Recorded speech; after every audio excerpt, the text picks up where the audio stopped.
Hi ಸ್ನೇಹಿತರೆ, ಎಲ್ರಿಗೂ ನಮಸ್ಕಾರ. ಇದು ಎನ್ ನಾಗಮೋಹನ್ ದಾಸ್ ವರದಿಯ ಮೊದಲನೇ ಅಧ್ಯಾಯ. ಈ ಅಧ್ಯಾಯದಲ್ಲಿ ಏನಿದೆ, ಮೊದಲನೇ ಅಧ್ಯಾಯದಲ್ಲಿ ಭಾರತದ ಜನತೆ ಮತ್ತು ಜನಸಂಖ್ಯೆ. ಈಗ ವರದಿ ಕೊಟ್ಟಿರ್ತಕ್ಕಂಥ ಉದ್ದೇಶ ಏನಪ್ಪ ಅಂದರೆ, ಒಂದು ಪರಿಶಿಷ್ಟ ಜಾತಿ ಒಳ ಮೀಸಲಾತಿಯನ್ನು ಯಾಕೆ ಕೊಡಬೇಕು, ಯಾವ ಆಧಾರದ ಮೇಲೆ ಕೊಡಬೇಕು ಅನ್ನೋದೇ ಒಂದು ಪ್ರಶ್ನೆ ಆಗಿದೆ.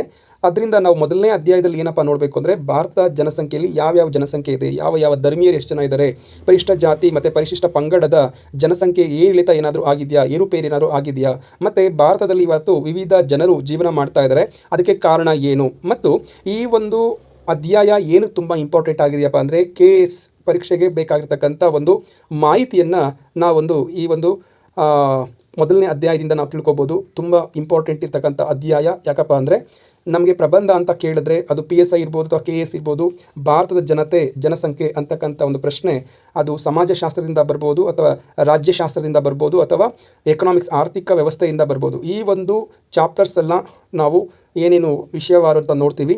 ಆ ಒಂದು ವಿಷಯವಾರು ಪ್ರಶ್ನೆಗಳಲ್ಲಿ ಈ ಒಂದು ಇನ್ಫಾರ್ಮೇಷನನ್ನು, ಈ ಒಂದು ಮಾಹಿತಿಯನ್ನು ನಾವು ಬಳಸ್ಕೊಂಡ್ರೆ ನಮ್ಮ ಉತ್ತರ ಒಳ್ಳೆ ಗುಣಮಟ್ಟದ ಉತ್ತರ ಆಗಿರುತ್ತೆ ಅಂತ ನಾನು ಭಾವಿಸ್ತಾ ಇದ್ದೀನಿ.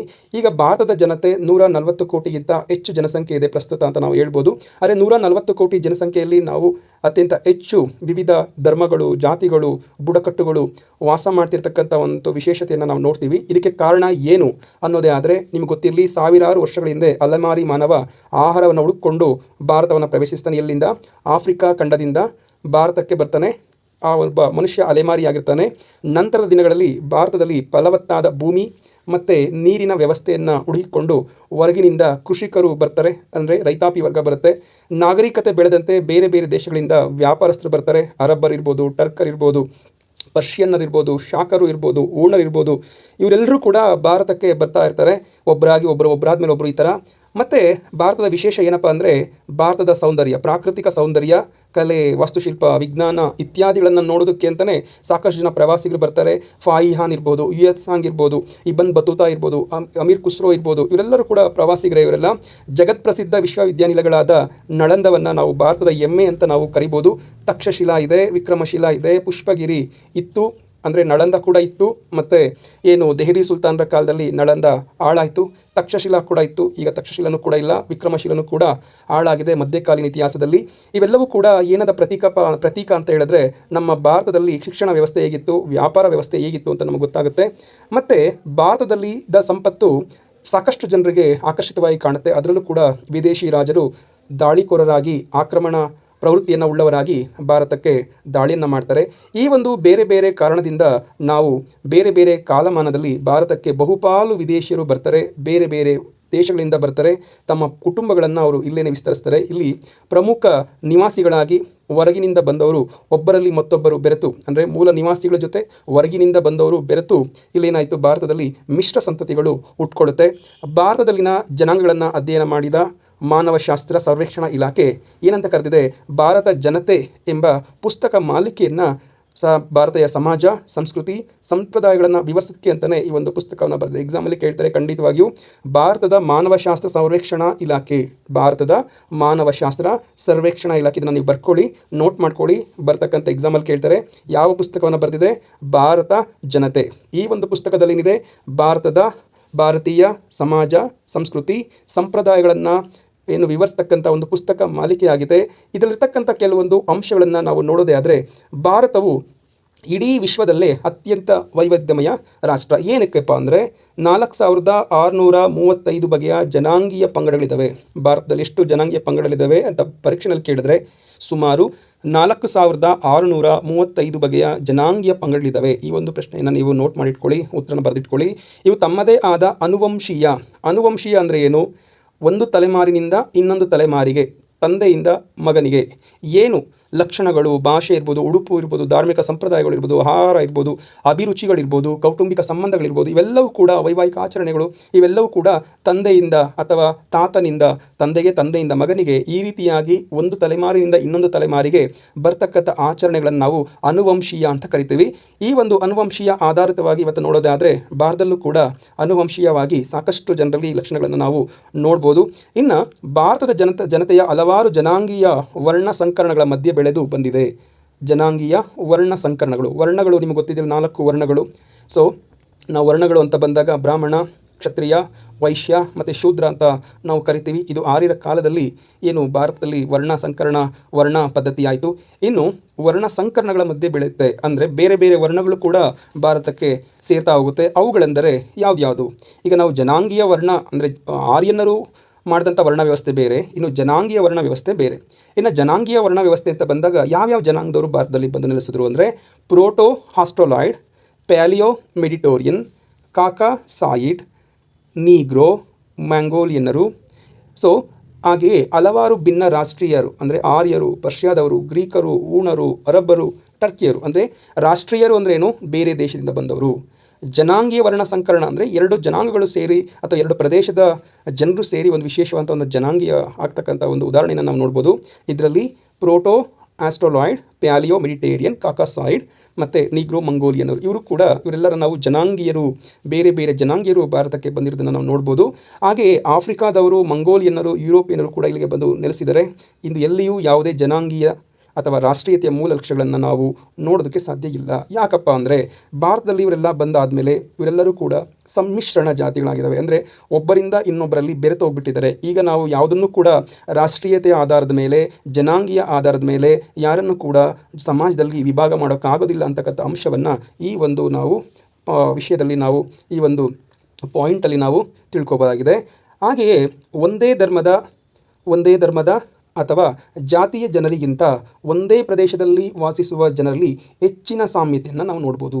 ಅಂದರೆ ವಿವಿಧ ಅಂದರೆ ಒಂದು ಧರ್ಮ ಇನ್ನೊಂದು ಧರ್ಮ ಅಥವಾ ಒಂದು ಜಾತಿ ಮತ್ತು ಇನ್ನೊಂದು ಜಾತಿಯ ಜನರಿಗಿಂತ ಒಂದೇ ಪ್ರದೇಶದಲ್ಲಿ ವಾಸಿಸುವ ಜನರಲ್ಲಿ ಹೆಚ್ಚಿನ ಸಾಮ್ಯತೆಗಳಿದ್ದಾವೆ. ಫಾರ್ ಎಕ್ಸಾಂಪಲ್ ನಾವು ಮಂಗಳೂರು ಅಂತ ನೋಡಿಕೊಂಡಾಗ ಮಂಗಳೂರಲ್ಲಿ ಬರ್ತಕ್ಕಂಥ ಜನರು ಯಾವುದೇ ಜಾತಿ ಜನರಾಗಿರಲಿ, ಯಾವುದೇ ಧರ್ಮದ ಜನರಾಗಿರಲಿ, ಅವರು ಆಡ್ತಕ್ಕಂಥ ಭಾಷೆ, ಅವರು ಏನು ಸೇವನೆ ಮಾಡ್ತಕ್ಕಂಥ ಆಹಾರ ಇರ್ಬೋದು, ಅವರ ವೇಷಭೂಷಣ ಇರ್ಬೋದು, ಸಾಕಷ್ಟು ಸಾಮ್ಯತೆಗಳನ್ನು ಹೊಂದಿರುತ್ತೆ. ಇದನ್ನೇ ನಾವು ಹೇಳ್ತಾ ಇದ್ದಾರೆ, ಒಂದೇ ಪ್ರದೇಶದಲ್ಲಿ ವಾಸಿಸುವ ಜನರಲ್ಲಿ ಹೆಚ್ಚಿನ ಸಾಮ್ಯತೆಗಳನ್ನು ನಾವು ಇರೋದನ್ನು ನೋಡ್ಬೋದು. ಅದನ್ನು ನಾವು ಧರ್ಮಗಳ ನಡುವೆ ಅಥವಾ ಜಾತಿಗಳ ನಡುವೆ ಆ ಥರ ಸಾಮ್ಯತೆಯನ್ನು ನೋಡೋಕ್ಕಾಗಲ್ಲ. ಮತ್ತು ಮೇಲ್ವರ್ಗದ ಹಾಗೂ ಮೇಲ್ವರ್ಗದ ಮತ್ತು ಕೆಳವರ್ಗದ ಜಾತಿಗಳ ನಡುವೆ ಯಾವುದೇ ಅನುವಂಶೀಯ ಭಿನ್ನತೆಗಳಿರುವುದಿಲ್ಲ. ಇದು ತುಂಬ ಇಂಪಾರ್ಟೆಂಟು. ಮೇಲ್ವರ್ಗದ ಮತ್ತು ಕೆಳವರ್ಗದ. ಮೇಲ್ವರ್ಗ ಅಂದ್ರೇನು? ಉತ್ತಮ ವರ್ಗ. ಕೆಳವರ್ಗ ಅಂದರೆ ಕೆಳವರ್ಗದಲ್ಲಿ ಹುಟ್ಟಿರ್ತಕ್ಕಂಥ ಜಾತಿಗಳು. ಮೇಲ್ವರ್ಗದ ಜಾತಿಗಳು ಮತ್ತು ಕೆಳವರ್ಗದ ಜಾತಿಗಳ ನಡುವೆ ಯಾವುದೇ ಆನುವಂಶೀಯ ಭಿನ್ನತೆಗಳು ಇಲ್ಲ. ಅಂದರೆ ಯಾವುದೇ ಥರ ಒಂದು ತಲೆಮಾರುಗಳಿಂದ ತಲೆಮಾರಿಗೆ ಬಂದಿರತಕ್ಕಂಥ ಭಿನ್ನತೆಗಳನ್ನು ನಾವು ನೋಡೋಕ್ಕಾಗೋದಿಲ್ಲ ಎಂದು ವೈಜ್ಞಾನಿಕವಾಗಿ ಸಾಬೀತಾಗಿದೆ. ವೈಜ್ಞಾನಿಕ ಅಂದ್ರೇನು? ಸ್ವಲ್ಪ ನಾವು ಸ್ಟಡಿ ಮಾಡಿರ್ತಕ್ಕಂಥ ಆಧಾರ ಅಂತ ನಮಗೆ ತಿಳ್ಕೊಬೋದು. ಇನ್ನು ನಾವು ಪ್ರತಿಯೊಂದು ಜನಾಂಗೀಯ ಜನರು ತಮ್ಮ ವಿಮೋಚನೆ ಅಂದ್ರೇನು? ಏನು ತಮ್ಮ ಒಂದು ಕಡು ಕಷ್ಟದಲ್ಲಿ ಇರ್ತಾರೆ ಅಥವಾ ತಾವು ವರ್ಣ ವ್ಯವಸ್ಥೆಯಲ್ಲಿ ಅಥವಾ ಕೆಳವರ್ಗದಲ್ಲಿ ಸಾಕಷ್ಟು ಹಿಂಸೆಗಳನ್ನು, ಅವಮಾನಗಳನ್ನು ಅನುಭವಿಸಿರ್ತಾರೆ. ಆ ಒಂದು ಅವಮಾನಗಳಿಂದ, ಹಿಂಸೆಯಿಂದ ವಿಮೋಚನೆಯನ್ನು ಪಡೆಯೋದಿರ್ಬೋದು, ಬಿಡುಗಡೆಯನ್ನು ಪಡೆಯೋದಿರ್ಬೋದು. ಹಿಜ್ರತ್ ದಿನಗಳನ್ನು ಜಾನಪದ ಗೀತೆಗಳಲ್ಲಿ, ಇತಿಹಾಸದಲ್ಲಿ, ಸಮುದಾಯದ ಹಾಡುಗಳಲ್ಲಿ ಸಂರಕ್ಷಿಸಿಕೊಂಡು ಬಂದಿದ್ದಾರೆ. ತಮ್ಮ ವಿಮೋಚನೆ, ಬಿಡುಗಡೆ ಮತ್ತು ಹಿಜ್ರತ್ ದಿನಗಳನ್ನು ಜಾನಪದ ಗೀತೆಗಳಲ್ಲಿ, ಇತಿಹಾಸದಲ್ಲಿ, ಸಮುದಾಯದ ಹಾಡುಗಳಲ್ಲಿ ಸಂರಕ್ಷಿಸಿಕೊಂಡು ಬಂದಿದ್ದಾರೆ. ಅವರು ವಾಸವಾಗಿದ್ದ ಕಡೆಗಳಲ್ಲೆಲ್ಲ ನಿರ್ದಿಷ್ಟ ಪ್ರದೇಶದ ಸಂಪ್ರದಾಯಗಳನ್ನು ಕಾಪಾಡಿಕೊಂಡು ಬಂದಿದ್ದಾರೆ. ಸ್ಥಳೀಯ ರೂಢಿ ಸಂಪ್ರದಾಯಗಳನ್ನು ಒಪ್ಪಿಕೊಂಡಿದ್ದಾರೆ. ಅಷ್ಟರ ಮಟ್ಟಿಗೆ ಈ ವಿಷಯದಲ್ಲಿ ಆಕ್ರಮಣಕಾರರಾಗಿ ಬಂದವರು ಸ್ವಯಂ ಸ್ಥಳೀಯರಾಗಿದ್ದಾರೆ. ಅಂದರೆ ಯಾರ್ಯಾರು ಇಲ್ಲಿಗೆ ಆಡಳಿತಗಾರರಾಗಿ ಆಕ್ರಮಣಕಾರರಾಗಿ ಬಂದರೋ ಅವರೆಲ್ಲರೂ ಕೂಡ ಏನಿರತಕ್ಕಂಥ ಸಂಪ್ರದಾಯಗಳನ್ನು ರೂಢಿಸ್ಕೊಂಡು ಅವರು ಸ್ಥಳೀಯರಾಗಿ ಹೋಗ್ಬಿಟ್ಟಿದ್ದಾರೆ ಅನ್ನೋ ಒಂದು ವಿಚಾರ ನಮಗಿಲ್ಲಿ ಗೊತ್ತಾಗ್ತಾ ಇದೆ. ಇನ್ನು ನಮ್ಮ ವೈವಿಧ್ಯತೆ, ಏಕತೆ ಲಕ್ಷಣಗಳಲ್ಲಿ ಭಾಷೆ ಕೂಡ ಒಂದು. ನೋಡಿ, ನಿಮಗೆ ಪರೀಕ್ಷೆಯಲ್ಲಿ ಕೇಳ್ತಾರೆ ವೈವಿಧ್ಯತೆಯಲ್ಲಿ ಏಕತೆ ಅಂತ ನಾವು ಗುರುತಿಸ್ತೀವಿ ಅಂದರೆ ಮೊದಲನೇದಾಗಿ ಭಾಷೆ. ಯಾಕಪ್ಪ ಅಂದರೆ ಭಾರತದಲ್ಲಿ ಸುಮಾರು ಎಷ್ಟು ಭಾಷೆಗಳಿದ್ದಾವೆ? ಸುಮಾರು ನಾವು 325 ಭಾಷೆಗಳ ಇರೋದನ್ನು ನಾವು ನೋಡ್ಬೋದು. ಎಷ್ಟು ಭಾಷೆಗಳಿರೋದು? ಸುಮಾರು 325 ಭಾಷೆಗಳು, ಸುಮಾರು 25 ಲಿಪಿಗಳು. ಭಾಷೆಗೂ ಮತ್ತು ಲಿಪಿಗೂ ಸಾಕಷ್ಟು ವ್ಯತ್ಯಾಸ ಇದೆ. ಭಾಷೆಗಳು ಅಂದರೆ ನಾವು ಏನು ಮಾತಾಡ್ತೀವಿ ಅದನ್ನು ಭಾಷೆ ಅಂತ ಕರಿತೀವಿ. ನಾವು ಮಾತಾಡೋವಂಥ ಭಾಷೆಯನ್ನು ನಾವು ಯಾವ ಒಂದು ವಿಧಾನದಲ್ಲಿ ಬರಿತೀವಿ ಅದನ್ನು ನಾವು ಲಿಪಿ ಅಂತ ಕರಿತೀವಿ. ಲಿಪಿಗೂ ಮತ್ತು ಭಾಷೆಗೂ ವ್ಯತ್ಯಾಸ ಇದೆ. ಹಾಗಾದರೆ ಯಾವ್ಯಾವು ಅಂತ ಭಾಷೆಗಳು ಅಂತ ನೋಡಿದಾಗ ನಾವು ಇಂಡೋ ಆರ್ಯನ್ ಮತ್ತು ಟಿಬೆಟೋ ಬರ್ಮೀಸ್ ಇಂಡೋ ಯುರೋಪಿಯನ್ ವರ್ಗ ಅಂದರೆ ಇವೆಲ್ಲ ಕೂಡ ಬೇರೆ ಬೇರೆ ಒಂದು ಭಾಷೆಗಳು ಬೇರೆ ಬೇರೆ ವರ್ಗಗಳಿಗೆ ಸೇರುತ್ತೆ. ಕೆಲವು ಭಾಷೆಗಳು ಇಂಡೋ ಆರ್ಯನ್ ಆಗಿದ್ದರೆ, ಕೆಲವು ಭಾಷೆಗಳು ಟಿಬೆಟೋ ಬರ್ಮೀಸ್ ಇಂಡೋ ಯುರೋಪಿಯನ್ ಆಗಿದ್ದರೆ, ಕೆಲವೊಂದು ಭಾಷೆಗಳ ಮೂಲ ದ್ರಾವಿಡ ಭಾಷೆಗಳಾಗಿದ್ದಾವೆ. ಕೆಲವೊಂದು ಭಾಷೆಗಳನ್ನು ನಾವು ದ್ರಾವಿಡ ಭಾಷೆಗಳು ಅಂತ ಕರಿತೀವಿ, ಕೆಲವನ್ನು ಆಸ್ಟ್ರೋ ಏಷಿಯಾಟಿಕ್ ಅಂತ ಕರಿತೀವಿ, ಕೆಲವನ್ನು ನಾವು ಅಂಡಮಾನೀಸ್ ಮತ್ತು ಇಂಡೋ ಇರಾನಿಯನ್ ಅಂತ ವಿವಿಧ ಭಾಷಾ ಕುಟುಂಬಗಳಿಗೆ ನಾವು ಸೇರಿಸ್ತೀವಿ. ಅಂದರೆ ನಮ್ಮಲ್ಲಿರ್ತಕ್ಕಂಥ ಭಾಷೆಗಳು ಸುಮಾರು 325 ಭಾಷೆಗಳನ್ನು ನಾವು ವಿವಿಧ ವರ್ಗಗಳಲ್ಲಿ ನಾವು ನೋಡ್ತಾ ಹೋಗ್ತೀವಿ. ಅಂದರೆ ಈಗ ಇಂಡೋ ಇರಾನಿಯನ್ ಅಂದರೆ ಅಥವಾ ದ್ರಾವಿಡ ಭಾಷೆಗಳಂದರೆ ಆ ಭಾಷೆಗಳು ಏನೇನಿದ್ದಾವೆ ಅವೆಲ್ಲವೂ ಕೂಡ ಸಾಮ್ಯತೆಯನ್ನು ಹೊಂದಿರ್ತವೆ. ಅದು ಮಾತಾಡ್ತಕ್ಕಂಥ ಶೈಲಿ ಇರ್ಬೋದು, ವರ್ಣ ಶೈಲಿ ಇರ್ಬೋದು, ಮತ್ತು ಆ ಒಂದು ಅರ್ಥ ವಿನ್ಯಾಸ ಇರ್ಬೋದು. ಇವೆಲ್ಲವನ್ನು ನಾವು ಈ ಒಂದು ಯಾವುದಾದ್ರೂ ಒಂದು ಭಾಷೆಯ ವರ್ಗಕ್ಕೆ ಸೇರಿದ್ರೆ ಆ ವರ್ಗದಲ್ಲಿರ್ತಕ್ಕಂಥ ಎಲ್ಲ ಭಾಷೆಗಳು ಕೂಡ ಒಂದೇ ಸಾಮ್ಯತೆಯನ್ನು ಹೊಂದಿರೋದನ್ನು ನಾವು ನೋಡ್ಬೋದು. ಇವೆಲ್ಲವನ್ನು ನಾವು ಭಾಷಾ ಕುಟುಂಬಗಳು ಅಂತ ನಾವು ಕರಿತೀವಿ. ನಮ್ಮ ದೇಶದಲ್ಲಿ 65%ಕ್ಕಿಂತಲೂ ಹೆಚ್ಚು ಜನರು ಕನಿಷ್ಠ 2 ಭಾಷೆಗಳನ್ನು ಆಡ್ತಾರೆ. ಎಕ್ಸಾಮಲ್ಲಿ ಕೇಳ್ತಾರೆ, ಈ ಎಷ್ಟು ಜನರು 2 ಭಾಷೆಗಿಂತ ಜಾಸ್ತಿ ಅಂದರೆ ಕನಿಷ್ಠ 2 ಭಾಷೆಗಳನ್ನು ಮಾತಾಡ್ತಾರೆ ಭಾರತದಲ್ಲಿ ಅಂತ ಕೇಳಿದ್ರೆ 65%ಕ್ಕಿಂತಲೂ ಹೆಚ್ಚು ಅಂತ ನಾವು ಕರಿಬೋದು. ಇನ್ನು ಬಹುತೇಕ ಎಲ್ಲ ಬುಡಕಟ್ಟು ಜನಾಂಗದವರು ಮೂರು ಭಾಷೆಗಳನ್ನು ಮಾತಾಡ್ತಾರೆ. ಸುಮಾರು 3 ಭಾಷೆಗಳನ್ನು ಬುಡಕಟ್ಟು ಜನಾಂಗದವರು ಸುಮಾರಾಗಿ ಮಾತಾಡ್ತಾರೆ ಅಂತ ಹೇಳ್ಬೋದು. ಇನ್ನು ಭಾರತದ ಜನರು ಸಾಮುದಾಯಿಕ ಬದುಕಿಗೆ ನಿಕಟರಾಗಿದ್ದಾರೆ. ಸಾಮುದಾಯಿಕ ಬದುಕು ಅಂದರೆ ಏನು? ಸಾಮುದಾಯಿಕ ಅಂದ್ರೇನು? ಎಲ್ಲರೂ ಒಟ್ಟಾಗಿ ಜೀವಿಸ್ತಕ್ಕಂಥದ್ದು. ಎಲ್ಲ ಜಾತಿ ಧರ್ಮಗಳು ಕೂಡ ಒಟ್ಟಾರೆಯಾಗಿ ಒಂದು ಸಮುದಾಯದಲ್ಲಿ ಅಥವಾ ಒಂದು ಹಳ್ಳಿಯಲ್ಲಿ ಅಥವಾ ಒಂದೇ ಒಂದು ನಿರ್ದಿಷ್ಟ ಪ್ರದೇಶದಲ್ಲಿ ಇರೋದನ್ನು ನಾವು ಸಾಮುದಾಯಿಕ ಅಂತ ಕರಿತೀವಿ. ಅಂದರೆ ಎಲ್ಲರೂ ಒಗ್ಗಟ್ಟಾಗಿ ಇರೋದನ್ನು ನಾವು ವ್ಯವಸ್ಥೆ ನಾವು ನೋಡ್ಬೋದು. ನಿಸರ್ಗ ಮತ್ತು ಸಾಮಾಜಿಕ ಪರಿಸರದೊಂದಿಗೆ ಸದಾ ಸಂಪರ್ಕವನ್ನು ಹೊಂದಿರ್ತಾರೆ. ನಿಸರ್ಗ ಮತ್ತು ಸಾಮಾಜಿಕ ಪರಿಸರ. ನಿಸರ್ಗ ಅಂದ್ರೇನು? ಪರಿಸರ. ನಮ್ಮ ಸುತ್ತಮುತ್ತ ಇರತಕ್ಕಂಥ ಪರಿಸರ ಜೊತೆಗೆ ಅವರು ಹೊಂದ್ಕೊಂಡಿರ್ತಾರೆ. ಶತಮಾನಗಳಿಂದಲೂ ಕೂಡ ಅವರ ಬದುಕು ಹೋರಾಟಗಳಲ್ಲಿ ಒಟ್ಟಾಗಿಯೇ ಭಾಗವಹಿಸಿದ್ದಾರೆ. ಅವರು ಏನು ಹೋರಾಟವನ್ನು ಮಾಡ್ತಿದ್ದಾರೆ, ಈಗ ಯುರೋಪಿಯನ್ನರು ಬಂದರು, ಅವರ ವಿರುದ್ಧ ಒಗ್ಗಟ್ಟಾಗಿ ಹೋರಾಡಿದ್ರು. ಆ ಥರ ತಮ್ಮ ಹೋರಾಟಗಳಲ್ಲಿ ಎಲ್ಲರೂ ಕೂಡ ಒಗ್ಗಟ್ಟಾಗಿದ್ದಾರೆ. ಪರಸ್ಪರ ಅವಲಂಬನೆ, ಸಾಮೂಹಿಕ ಹೋರಾಟಗಳು ನಮ್ಮ ವೈವಿಧ್ಯತೆ ಮತ್ತು ಏಕತೆಯನ್ನು ಭದ್ರ ಮಾಡಿದೆ. ಅಂದರೆ ಸಾಮೂಹಿಕವಾಗಿ ಅಂದರೆ ಎಲ್ಲರೂ ಸೇರಿ ಹೋರಾಡೋದಿರ್ಬೋದು, ಮತ್ತು ಪರಸ್ಪರ ಅವಲಂಬನೆ, ಒಬ್ಬರ ಮೇಲೆ ಇನ್ನೊಬ್ಬರು ಅವಲಂಬಿಸಿರೋದು ಕೂಡ ಒಂದು ವೈವಿಧ್ಯತೆ ಮತ್ತು ಏಕತೆ ಅಂತ ನಾವು ಕರಿಬೋದು. ಇನ್ನು ಧರ್ಮಗಳ ವಿಚಾರ ಅಂತ ಬಂದಾಗ ಇವೆಲ್ಲವೂ ನೋಡಿ ಸ್ನೇಹಿತರೆ, ನಿಮ್ಗೆ ಗೊತ್ತಿರಲಿ KS ಅಲ್ಲಿ ಕೇಳ್ತಕ್ಕಂಥ ವಸ್ತುನಿಷ್ಠ ಪ್ರಶ್ನೆಗಳಿಗೆ ಮತ್ತು ನೀವು ಏನು ಮೇನ್ಸಲ್ಲಿ ಆನ್ಸರ್ ಬರೀಬೇಕು ಇವೆಲ್ಲವೂ ಕೂಡ ಮಾಹಿತಿ ನಿಮಗೆ ತುಂಬ ಇಂಪಾರ್ಟೆಂಟ್ ಆಗುತ್ತೆ. ಇವೆಲ್ಲವೂ ಕೂಡ ಬೇಸಿಕ್ಸ್. ನೀವು ಯಾವುದೇ ಪರೀಕ್ಷೆಯನ್ನು ಓದಿದ್ರೂ ಕೂಡ ಬರೀಬೇಕಾದ್ರೂ ಕೂಡ ಈ ಒಂದು ಇನ್ಫಾರ್ಮೇಷನ್ ಬೇಕಾಗುತ್ತೆ. ಇನ್ನು ಭಾರತದಲ್ಲಿ ವಿವಿಧ ಧರ್ಮಗಳು ನಿಮ್ಗೆ ಗೊತ್ತಿದೆ. ಹಿಂದೂ ಧರ್ಮ, ಜೈನ ಧರ್ಮ, ಬೌದ್ಧ ಧರ್ಮ, ಸಿಖ್ ಧರ್ಮಗಳು ನಮ್ಮ ಭಾರತದಲ್ಲಿ ಜನ್ಮ ತಾಳಿವೆ ಅಂತ ನಾವು ಒಂದು ಹೆಮ್ಮೆಯಿಂದ ನಾವು ನೋಡ್ಬೋದು. ಜೊತೆಗೆ ಬೇರೆ ದೇಶದಲ್ಲಿ, ಬೇರೆ ಒಂದು ಕಾಂಟಿನೆಂಟಲ್ಲಿ, ಬೇರೆ ಒಂದು ಖಂಡದಲ್ಲಿ ಜನಿಸಿದಂಥ ಒಂದು ಧರ್ಮಗಳಾದ ಕ್ರೈಸ್ತ ಇರ್ಬೋದು, ಇಸ್ಲಾಂ ಇರ್ಬೋದು, ಬಹಾಯಿ ಇರ್ಬೋದು, ಪಾರಸಿ ಧರ್ಮ ಇರ್ಬೋದು, ಇವೆಲ್ಲವೂ ಕೂಡ ಹೊರಗಿನಿಂದ ಬಂದು ಭಾರತದಲ್ಲಿ ಸ್ಥಾನಮಾನವನ್ನು ಇವತ್ತು ಕೂಡ ಗಳಿಸ್ಕೊಂಡಿದ್ದಾವೆ. ಈ ಧರ್ಮಗಳಲ್ಲದೆ ಭಾರತ ದೇಶದಲ್ಲಿ ಶರಣ ಪರಂಪರೆ ಇದೆ. ಹೌದು, ಶರಣ ಪರಂಪರೆ ಇದೆ. 12ನೇ ಶತಮಾನದಲ್ಲಿ ಚೈತನ್ಯ ಪಂಥ ಅಂತ ನಾವು ನೋಡ್ಬೋದು ಉತ್ತರ ಭಾರತದಲ್ಲಿ, ಮತ್ತು ನಾರ್ತ್ ಈಸ್ಟಲ್ಲಿ ನಾಥ ಪಂಥೀಯರು ಅಂತ ನೋಡ್ತೀವಿ, ಆರೂಢ, ಅವಧೂತರು ಅಂತ ನೋಡ್ತೀವಿ, ಶಾಕ್ತ, ಸಿದ್ಧ, ಸೂಫಿ ಪಂಥಗಳು ಉದಯ ಆದವು ಬೇರೆ ಬೇರೆ ಕಾಲಘಟ್ಟದಲ್ಲಿ, ಬೇರೆ ಬೇರೆ ಸನ್ನಿವೇಶದಲ್ಲಿ ಇವೆಲ್ಲವೂ ಕೂಡ ಉದಯ ಆದನ್ನು ನಾವು ನೋಡ್ಬೋದು. ಹಾಗೆಯೇ ದ್ವೈತ, ಅದ್ವೈತ, ವಿಶಿಷ್ಟಾದ್ವೈತ, ಶಕ್ತಿ ವಿಶಿಷ್ಟಾದ್ವೈತ, ಲೋಕಾಯತ, ಸಾಂಖ್ಯ, ಮಹಮ್ಮದೀಯ, ಯಹೂದಿ, ಜುಡೋಯಿಸಮ್, ಶಾಯಿ ಈ ಮೊದಲಾದ ಪಂಥಗಳನ್ನು ನಾವು ನೋಡ್ಬೋದು. ಈ ಒಂದೊಂದು ಪಂಥವು ಕೂಡ ಒಂದೊಂದು ರೀತಿಯಂಥ ಒಂದು ತಾತ್ವಿಕ ಹಿನ್ನೆಲೆಯನ್ನು ಹೊಂದಿರೋದನ್ನು ನಾವು ನೋಡ್ಬೋದು. ಸೊ ಬೇರೆ ಬೇರೆ ಕಾಲಘಟ್ಟದಲ್ಲಿ ತಮ್ಮ ತಮ್ಮ ತತ್ವಗಳನ್ನು ಅವರು ತಿಳಿಸಿರೋದನ್ನು ನಾವು ನೋಡ್ಬೋದು. ಇವೆಲ್ಲದರಿಂದ ಭಾರತ ಒಂದು ವಿಶಿಷ್ಟ ಅಂತ ನಾವು ಹೇಳೋದ್ರ ತಪ್ಪಾಗೋದಿಲ್ಲ ಸ್ನೇಹಿತರೆ. ಅಷ್ಟೇ ಪ್ರಮುಖವಾಗಿ ಗಿರಿಜನ ಬುಡಕಟ್ಟುಗಳ ಜನರು ಯಾವುದೇ ಧಾರ್ಮಿಕ ಪಂಗಡಕ್ಕೆ ಸೇರದೆ ನಿಸರ್ಗಕ್ಕೆ ಸನಿಹವಾದ ಆಚರಣೆಗಳ ಮೂಲಕ ಬದುಕನ್ನು ಕಟ್ಟಿಕೊಂಡಿದ್ದಾರೆ. ಸೊ ನಿಸರ್ಗಕ್ಕೆ ಸನಿಹವಾದ ಆಚರಣೆಗಳು, ನಿಸರ್ಗಕ್ಕೆ ಸನಿಹವಾದಂಥ ಆಚರಣೆಗಳು ಏನಪ್ಪ ಅಂದರೆ ನಿಸರ್ಗದಲ್ಲಿ ಏನೆಲ್ಲ ವ್ಯವಸ್ಥೆಗಳಿದ್ದಾವೆ ನೈಸರ್ಗಿಕವಾಗಿ ಆ ಒಂದು ನಿಸರ್ಗಕ್ಕೆ ಹೊಂದಿಕೊಂಡು ತಮ್ಮ ಆಚರಣೆಗಳನ್ನು ಅವರೇನು ಮಾಡಿದ್ದಾರೆ, ಅವಲಂಬಿಸ್ಕೊಂಡು ಬಂದಿದ್ದಾರೆ. ಇನ್ನು ಬಹುಮುಖ್ಯವಾಗಿ ಭಾರತದಲ್ಲಿ 2011ರ ಸೆನ್ಸಸ್ ಪ್ರಕಾರ ಧರ್ಮೀಯ ಸಮುದಾಯದ ವಾರು ಒಂದು ಜನಸಂಖ್ಯೆ ನೋಡ್ಬೋದು. ಧಾರ್ಮಿಕ ಸಮುದಾಯವಾರು ಜನಸಂಖ್ಯೆ ನಾವು ನೋಡ್ಬೋದು 2011ರಲ್ಲಿ. ಇಲ್ಲಿ ಭಾರತನೂ ಕೂಡ ಇದೆ, ಇನ್ನೊಂದು ಕಡೆ ಕರ್ನಾಟಕನೂ ಕೂಡ ಇದೆ. ನೋಡಿ, ಭಾರತ, ಇಲ್ಲಿ ಕರ್ನಾಟಕ. ಸೊ ಹಿಂದೂ ಧರ್ಮ ಎಷ್ಟು ಜನಸಂಖ್ಯೆ ಇದೆ ಮತ್ತು ಅವರ ಶೇಕಡಾವಾರು ಎಷ್ಟಿದೆ ನೀವು ನೋಟ್ ಮಾಡಿಟ್ಕೊಳ್ಳಿ. ಒಂದು ವಿಡಿಯೋನ ಪಾಸ್ ಮಾಡಿ. ಹಿಂದೂ ಧರ್ಮ 79.79% 100ಕ್ಕೆ ಅಲ್ಲಿಗೆ 79.79% ಜನ ಹಿಂದೂಗಳಿದ್ದಾರೆ ಭಾರತದಲ್ಲಿ. ಇನ್ನು ಕೋಟಿಗಳ ಲೆಕ್ಕಾಚಾರದಲ್ಲಿ ಬಂದಾಗ 96,62,57,353 ಜನ, ಅಂದರೆ 96 ಕೋಟಿಗಿಂತ ಜಾಸ್ತಿ ಹಿಂದೂ ಜನಸಂಖ್ಯೆ ನಾವು ನೋಡ್ಬೋದು. ಇನ್ನು ಕರ್ನಾಟಕದಲ್ಲಿ ಬಂದಾಗ ಹಿಂದೂಗಳ ಜನಸಂಖ್ಯೆ 84%, ಅಲ್ಲಿಗೆ 100ಕ್ಕೆ 84 ಜನ ಹಿಂದೂಗಳು ಅಂತ ನಾವು ನೋಡ್ಬೋದು. ಅಂದರೆ ಕೋಟಿ ಲೆಕ್ಕಾಚಾರದಲ್ಲಿ ಬಂದಾಗ 5,13,17,472 ಜನ ಕರ್ನಾಟಕದಲ್ಲಿ ಹಿಂದೂಗಳಿರೋದನ್ನು ನಾವು ನೋಡ್ಬೋದು. ಇನ್ನು ಮುಸ್ಲಿಂ 2ನೇ ಅತ್ಯಂತ ದೊಡ್ಡ ಒಂದು ಧಾರ್ಮಿಕ ಜನಸಂಖ್ಯೆ ಅಂತ ನಾವು ಹೇಳ್ಬೋದು. ಭಾರತದಲ್ಲಿ ಅದರ ಒಂದು ಶೇಕಡಾವಾರು 2011ರಲ್ಲಿ 14.22 ಜನಸಂಖ್ಯೆ, ಅಂದರೆ 100ರಲ್ಲಿ 14 ಜನ, 14.22% ಜನ ಮುಸ್ಲಿಮರಿದ್ದರೆ. ಇನ್ನು ಕೋಟಿ ಲೆಕ್ಕದಲ್ಲಿ ಹೇಳೋದಾದರೆ ನಾವು 17,22,45,158 ಜನ ಮುಸಲ್ಮಾನರಿದ್ದಾರೆ. ಇನ್ನು ಕರ್ನಾಟಕದಲ್ಲಿ ಅವರ ಜನಸಂಖ್ಯೆ ಶೇಕಡಾವಾರು 12.92 ಅಂತ ನಾವು ನೋಡ್ಬೋದು. ಇನ್ನು ಅವರ ಜನಸಂಖ್ಯೆ 78,93,065 ಜನ ಅಂತ ನಾವು ನೋಡ್ಬೋದು. ಇನ್ನು ಕ್ರಿಶ್ಚಿಯನ್ನರು, ಇದೆಲ್ಲ ನೀವು ನೋಟ್ ಮಾಡ್ಕೋಬೇಕು. ಫಸ್ಟ್ 4 ಅಂದರೆ ಮೇಲಿಂದ 1, 2, 3, 4 ಅಂತ ದೊಡ್ಡ ಒಂದು ಪಂಗಡಗಳು ಯಾವ್ಯಾವಿದ್ದಾವೆ ಅಂತ ನಿಮ್ಗೆ ಗೊತ್ತಿರಬೇಕು. ಯಾಕಂದರೆ ಆರೋಹಣ ಮತ್ತು ಅವರೋಹಣ ಪದ್ಧತಿಯಲ್ಲಿ ಪರೀಕ್ಷೆಯಲ್ಲಿ ಪ್ರಶ್ನೆಗಳು ಬರ್ತಾ ಇರ್ತವೆ. ಇನ್ನು ನಾವು ಮೂರನೇದು ಅಂತ ನೋಡೋದಾದರೆ ಕ್ರಿಶ್ಚಿಯನ್ ಎಷ್ಟು ಜನ ಇದ್ದಾರೆ? ಶೇಕಡವಾರು ಭಾರತದಲ್ಲಿ 2.23 ಅಷ್ಟಿದ್ರೆ. ಇನ್ನು ಅವರು ನಾವು ಅಂಕಿ ಸಂಖ್ಯೆಯಲ್ಲಿ ಹೇಳೋದಾದರೆ 2,78,19,588 ಜನ ಇಡೀ ಭಾರತದಲ್ಲಿ ಕ್ರಿಶ್ಚಿಯನ್ರು ನಾವು ನೋಡ್ಬೋದು.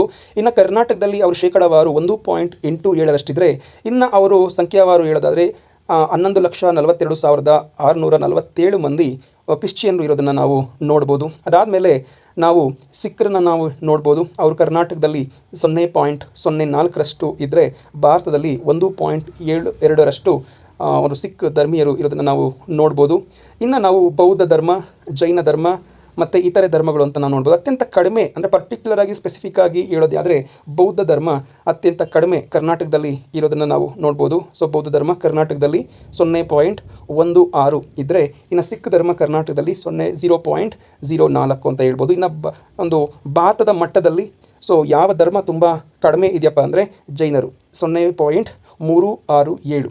ಅಲ್ಲಿಗೆ ಜೈನರು ಭಾರತದಲ್ಲಿ ಅತ್ಯಂತ ಕಡಿಮೆ ಇದ್ದರೆ ಅಂದರೆ ಶೇಕಡವಾರು ಕರ್ನಾಟಕದಲ್ಲಿ ಅತ್ಯಂತ ಕಡಿಮೆ ಇರತಕ್ಕಂಥ ಧಾರ್ಮಿಕ ಅಥವಾ ಧರ್ಮದ ಒಂದು ಆಧಾರದಲ್ಲಿ ಹೇಳೋದಾದರೆ ಸಿಖ್ಖರು 0.04 ಅಂತ ನಾವು ಹೇಳ್ಬೋದು. ಈಗ ಜಾಸ್ತಿ ಇರೋದು ಯಾರು, ಕಡಿಮೆ ಇರೋದು ಭಾರತದಲ್ಲಿ ಕಡಿಮೆ ಇರೋರು ಯಾರು ಮತ್ತು ಕರ್ನಾಟಕದಲ್ಲಿ ಕಡಿಮೆ ಇರೋರು, ಇದು ಕರ್ನಾಟಕ, ಇದು ಭಾರತ, ಇಂಡಿಯಾ. ಇದು ನಿಮಗೆ ಗೊತ್ತಿರಬೇಕಾದಂಥ ವಿಚಾರ ಸ್ನೇಹಿತರೆ. ಇನ್ನು ಕೆಲವರು ಧರ್ಮವಿಲ್ಲದವರು ಅಂತ ತಾವು ಸೆನ್ಸಸ್ಸಲ್ಲಿ ಹೇಳಿದ್ದಾರೆ. ಇನ್ನು ಕೆಲವರು ಇತರೆ ಧರ್ಮಗಳಲ್ಲಿ ಯಾವ್ಯಾವ ಧರ್ಮಗಳಿಲ್ಲ ಆ ಧರ್ಮಗಳಿಗೆ ನಾವು ಇತರೆ ಧರ್ಮಗಳು ಅಂದರೆ ಕೆಲವು ಧರ್ಮಗಳನ್ನು ಕ್ಲಬ್ ಮಾಡಿ ಹೇಳಿದ್ದಾರೆ, ಅದು ಇತರೆ ಧರ್ಮಗಳು ಅಂತ ನಾವು ನೋಡ್ಬೋದು. ಇನ್ನು ನಾವು ಭಾಷೆಗಳು ಅಂತ ನೋಡೋದಾದರೆ ಬಹುಮುಖ್ಯವಾಗಿ ನಾವು ಜನಸಂಖ್ಯೆಯ ನಂತರ ನೋಡೋದು ಭಾಷೆಗಳು. ಭಾರತ ದೇಶದಲ್ಲಿ 2001ರ ಜನಗಣತಿ ಪ್ರಕಾರ ಸುಮಾರು 122 ಪ್ರಮುಖ ಭಾಷೆಗಳಿದ್ದಾವೆ. 1599 ಇತರ ಭಾಷೆಗಳು ಇವೆ ಎಂದು ಕೂಡ ಅಂದಾಜಿಸಲಾಗಿದೆ. ಪ್ರಮುಖ ಭಾಷೆಗಳು 122, ಇತರೆ ಭಾಷೆಗಳು 1599. 2011ರ ಜನಗಣತಿಯ ಪ್ರಕಾರ ವಿವಿಧ ಪ್ರಮುಖ ಭಾಷೆಗಳನ್ನು ಮಾತನಾಡುವ ಶೇಕಡಾವಾರು ಜನಸಂಖ್ಯೆಯನ್ನು ನಾವು ಇಲ್ಲಿ ನೋಡ್ಬೋದು. ನಾವು ಇದಕ್ಕಿಂತ ಮುಂಚೆ ಏನು ನೋಡಿದ್ವಿ, ಧರ್ಮವಾರು ಅಂದರೆ ಧಾರ್ಮಿಕವಾಗಿ ನೋಡೋದಾದರೆ ನಾವು ಎಷ್ಟು ಜನಸಂಖ್ಯೆ ಇದ್ರು ಅಂತ ನಾವು ಹೇಳ್ಬೋದು.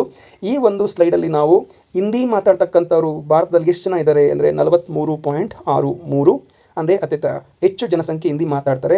ಎರಡನೇ ಒಂದು ನಾವು ಕ್ರಮ ಸಂಖ್ಯೆ ಎಂದಾಗ ಬಂಗಾಳಿ ಭಾಷೆಯನ್ನು 8.3 ಜನ ಅಂದರೆ 100ಕ್ಕೆ 8.3 ಜನ ಶೇಕಡವಾರು ಭಾರತದಲ್ಲಿ ಬಂಗಾಳಿಯನ್ನು ಮಾತಾಡ್ತಾರೆ. ಅಲ್ಲಿಗೆ ನಂಬರ್ 1 ಹಿಂದಿ ಆದರೆ ನಂಬರ್ 2 ಬಂಗಾಳಿ. ಇನ್ನು 3ನೇ ರ್ಯಾಂಕಲ್ಲಿ ಮರಾಠಿ ಮಾತಾಡ್ತಕ್ಕಂಥ ಜನಸಂಖ್ಯೆ ನಾವು ನೋಡ್ಬೋದು. ಮರಾಠಿಗರು 6.83. ಈಗ ನೀವು ಅತ್ಯಂತ ಜಾಸ್ತಿ ಮಾತಾಡೋದ್ರಿಂದ ಇಟ್ಕೊಂಡು ಆರೋಹಣ ಮತ್ತು ಅವರೋಹಣ ಪದ್ಧತಿಯನ್ನು ನೀವು ನೋಡ್ಕೋಬೇಕು.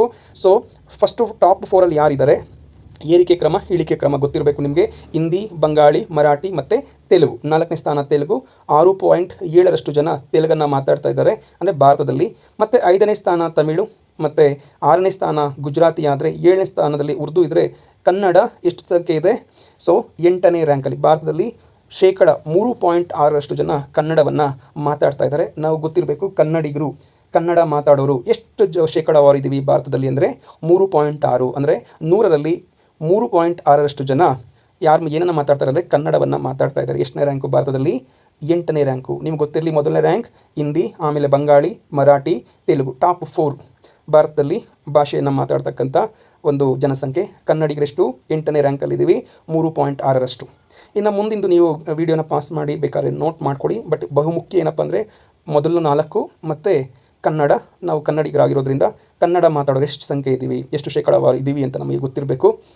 ಇನ್ನು ಒಂದೊಂದು ಪ್ರದೇಶದಲ್ಲಿ ಒಂದೊಂದು ರೀತಿಯ ಆಹಾರ ಪದ್ಧತಿ ನಮಗೆಲ್ಲ ಗೊತ್ತೇ ಇದೆ. ಪ್ರತಿ 100 ಕಿಲೋಮೀಟರ್ ಹಂತದಲ್ಲಿ ಬೇರೆ ರೀತಿಯ ಆಹಾರ ಕಾಣ್ಬೋದು. ಎಕ್ಸಾಮಲ್ಲಿ ಕೇಳ್ತಾರೆ KS ಅಲ್ಲಿ, ಎಷ್ಟು ಕಿಲೋಮೀಟರ್ ಹಂತದಲ್ಲಿ ನಾವು ಬೇರೆ ರೀತಿಯ ಆಹಾರವನ್ನು ಕಾಣ್ಬೋದು ಅಂದರೆ 1 ಕಿಲೋಮೀಟ್ರಿಂದ 100 ಕಿಲೋಮೀಟ್ರಿಗೆ ಹೋಗಿ ಮತ್ತೆ ನಾವು 101 ಕಿಲೋಮೀಟ್ರಿಗೆ ಹೋದ್ವಿ ಅಂದರೆ ನಾವು ಬೇರೆ ರೀತಿಯ ವಿಶಿಷ್ಟವಂತ ಆಹಾರ ಶೈಲಿನ ನಾವು ನೋಡ್ಬೋದು. ಇದು ನಾವು ವಿವಿಧತೆ ಅಂತ ನಾವು ವೈವಿಧ್ಯತೆ ಅಂತ ನಾವು ಭಾರತದಲ್ಲಿ ನಾವು ನೋಡ್ಬೋದು.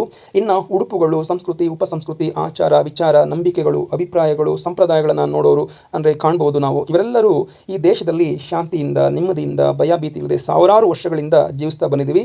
ಹಾಗಾಗಿಯೇ ನಾವು ಭಾರತವನ್ನು ಬಹುತ್ವದ ಸಮಾಜ, ಬಹುತ್ವದ ಅಂದ್ರೇನು, ಎಲ್ಲರೂ ಕೂಡ ಸೇರಿದ್ದೀವಿ, ತುಂಬ ದೊಡ್ಡ ಸಮಾಜ ಅಂತ ನಾವು ಹೇಳ್ಬೋದು. ಇನ್ನು ನಾವು ವಿವಿಧ ಧರ್ಮದ ಜಾತಿಯ ಜನ ಒಟ್ಟಾಗಿ ಬಾಳಿದ್ದಾರೆ, ಒಬ್ಬರ ಬದುಕಿನ ಹೋರಾಟದಲ್ಲಿ ಮತ್ತೊಬ್ಬರು ಭಾಗಿಯಾಗಿದ್ದಾರೆ, ಸ್ವತಂತ್ರ ಹೋರಾಟ ಅಂತ ನಾವು ಹೇಳ್ಬೋದು.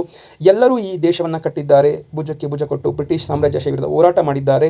ಇದರ ಫಲವಾಗಿ ನಾವು ಆಗಸ್ಟ್ 15, 1947ರಲ್ಲಿ ಸ್ವತಂತ್ರವನ್ನು ಕೂಡ ಗಳಿಸಿದ್ವಿ. ಇನ್ನು ಭಾರತ ಮತ್ತು ಕರ್ನಾಟಕದ ಒಟ್ಟು ಜನಸಂಖ್ಯೆ ಹಾಗೂ ಪರಿಶಿಷ್ಟ ಜಾತಿ ಪರಿಶಿಷ್ಟ ಪಂಗಡಗಳ ಜನಸಂಖ್ಯೆ ಬೆಳವಣಿಗೆ ನಾವು ಇದುವರೆಗೂ ನೋಡಿದ್ದೆಲ್ಲ ಒಟ್ಟಾರೆಯಾಗಿ ಜನಸಂಖ್ಯೆ ಭಾರತದಲ್ಲಿ ಮತ್ತು ಕರ್ನಾಟಕದಲ್ಲಿ ಭಾಷಾವಾರು ನೋಡಿದ್ವಿ, ಇನ್ನು ನಾವು ಧರ್ಮವಾರು ನೋಡಿದ್ವಿ.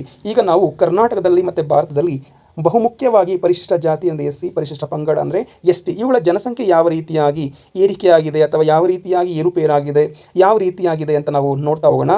ಜನಸಂಖ್ಯೆಗೆ ಸಂಬಂಧಿಸಿದಂತೆ ಜನಗಣತಿಯು ಅಮೂಲ್ಯವಾದ ಮಾಹಿತಿಯನ್ನು ನೀಡುತ್ತೆ. ಹೌದು, ಭಾರತ ಕರ್ನಾಟಕ ಒಟ್ಟು ಜನಸಂಖ್ಯೆ ಪರಿಶಿಷ್ಟ ಜಾತಿ ಪರಿಶಿಷ್ಟ ಪಂಗಡ ಜನಸಂಖ್ಯೆ ಬೆಳವಣಿಗೆ, ಒಟ್ಟು ಜನಸಂಖ್ಯೆಯಲ್ಲಿ ಪರಿಶಿಷ್ಟ ಜಾತಿ ಮತ್ತು ಪಂಗಡ ಜನಸಂಖ್ಯೆ ಪ್ರಮಾಣ ಎಷ್ಟಿದೆ ಮತ್ತು ಆ ಪ್ರಮಾಣದಲ್ಲಿ ಏನಾದರೂ ಏರಿಕೆ ಆಗಿದೆಯಾ, ಈ ಒಂದು ವಿಷಯವನ್ನು ಅವರೇ ಒಂದು ವರದಿಯಲ್ಲಿ ಒಂದು ಪಟ್ಟಿಯನ್ನು ಮಾಡಿ ಕೊಟ್ಟಿದ್ದಾರೆ. ಅದನ್ನು ನಾವು ನೋಡೋಣ.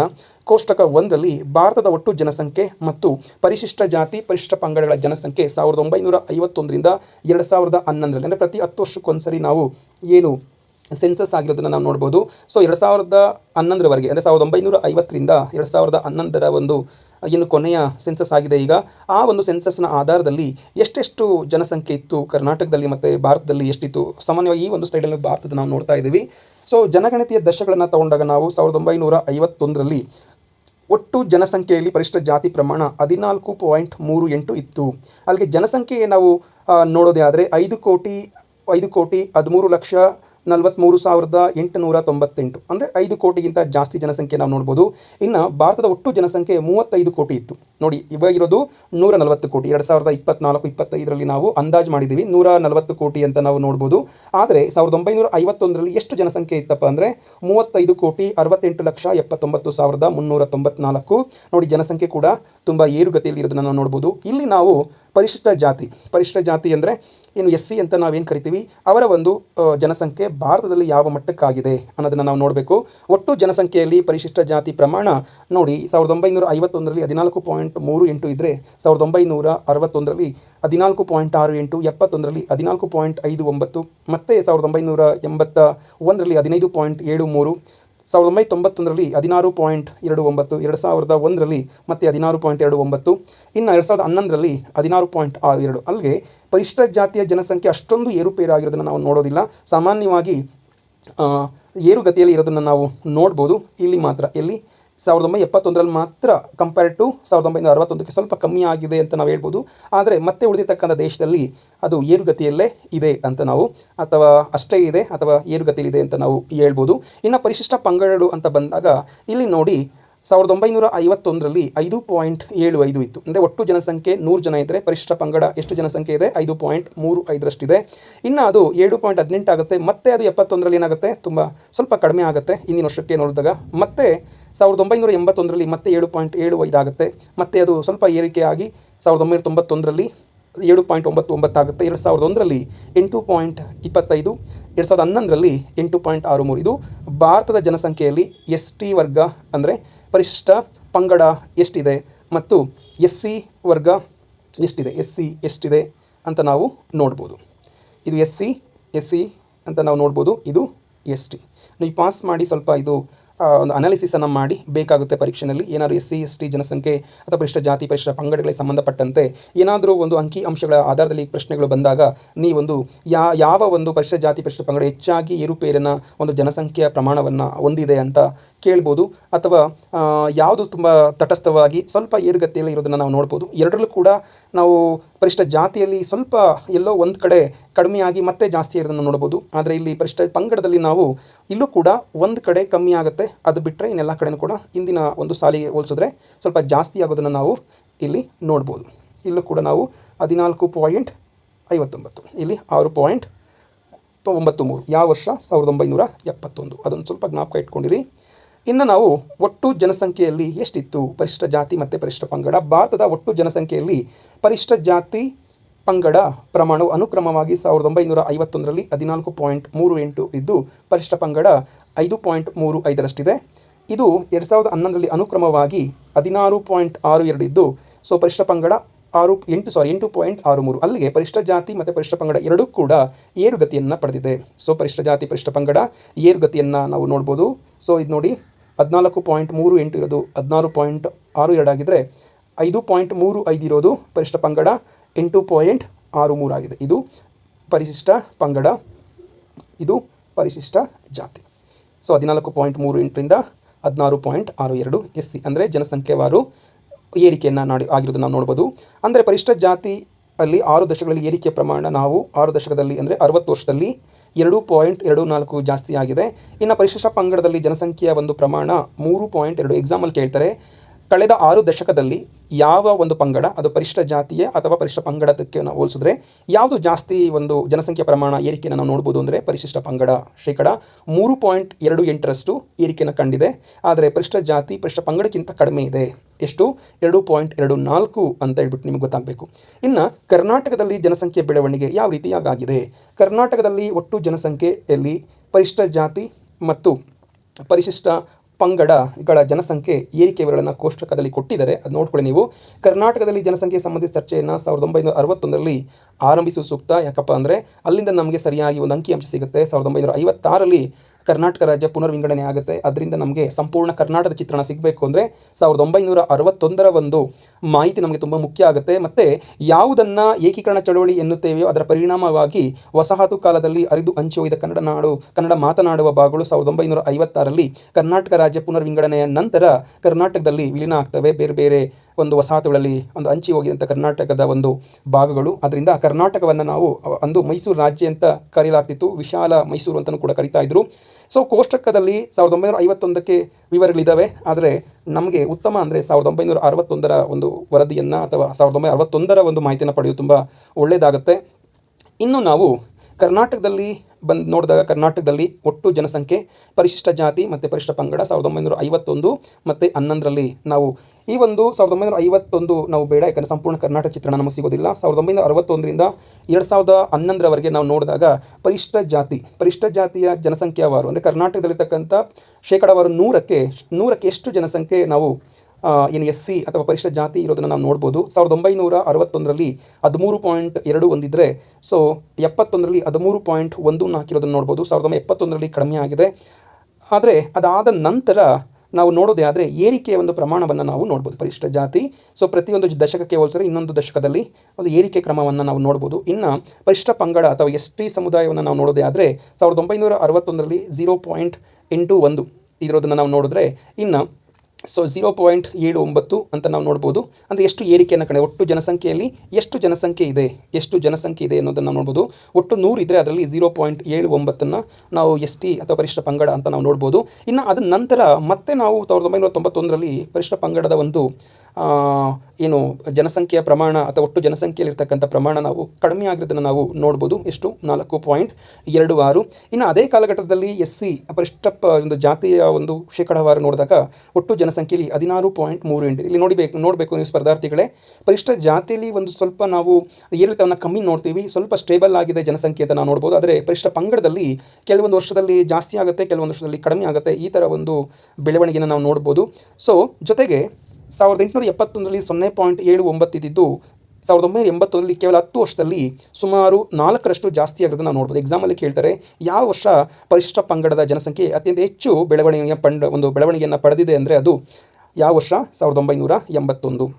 ಸೊ ಇಲ್ಲೂ ಕೂಡ 13.41ರಿಂದ ಸಡನ್ನಾಗಿ 15.06ಕ್ಕೆ ಏರಿಕೆಯನ್ನು ಕಂಡಿರೋದನ್ನು ಕೂಡ ನಾವು ಯಾವ ವರ್ಷದಲ್ಲಿ ನೋಡ್ಬೋದು? ಪರಿಶಿಷ್ಟ ಜಾತಿ ಅಂತ ಬಂದಾಗ 1981. ನೋಡಿ ಸ್ನೇಹಿತರೆ, ಈ ಒಂದು ಅಂಕಿ ಅಂಶಗಳನ್ನು ನಾವು ನೋಡ್ತಾ ಹೋಗ್ಬೋದು. ಮತ್ತು ಎಷ್ಟು ಲಕ್ಷ ಜನ ಇದ್ದರು 1961ರಲ್ಲಿ ಪರಿಶಿಷ್ಟ ಜಾತಿ ಅಂದರೆ ಅವೇನು ಒಂದು ಕರ್ನಾಟಕ ರಾಜ್ಯದ ಪುನರ್ವಿಂಗಡಣೆ ಆದಮೇಲೆ ಸೊ 31,17,232. ಹಾಗಾದರೆ ಇವರು ಎಷ್ಟು ಜನ ಇದ್ದರು ಇಡೀ ಕರ್ನಾಟಕದಲ್ಲಿ ಅಂದರೆ 1,92,096. ಹಾಗಾದರೆ ಇತ್ತೀಚಿನ ಒಂದು ಮಾಹಿತಿಯನ್ನು ನಾವು ನೋಡೋದೇ ಆದರೆ ಇತ್ತೀಚಿನ ಮಾಹಿತಿ ಅಂತ ನೋಡೋದಾದರೆ ಎಷ್ಟಿದ್ದಾರೆ?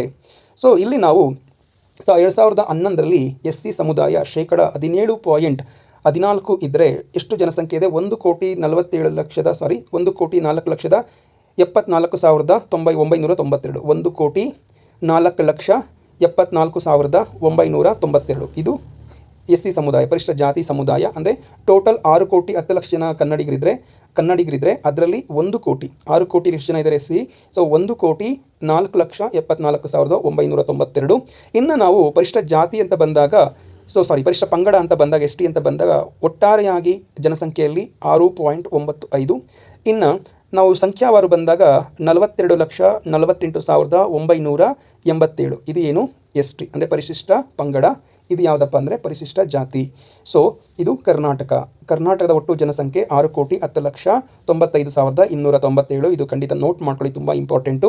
ಸೊ ಕರ್ನಾಟಕದ ಒಟ್ಟು ಜನಸಂಖ್ಯೆಯಲ್ಲಿ 1,04,74,992 SC ಅಥವಾ ಪರಿಶಿಷ್ಟ ಜಾತಿ ಜನ ಇದ್ದರೆ, ಜನಸಂಖ್ಯೆ ಇದೆ. ಅದು ಎಷ್ಟು ಶೇಕಡ? 17.14.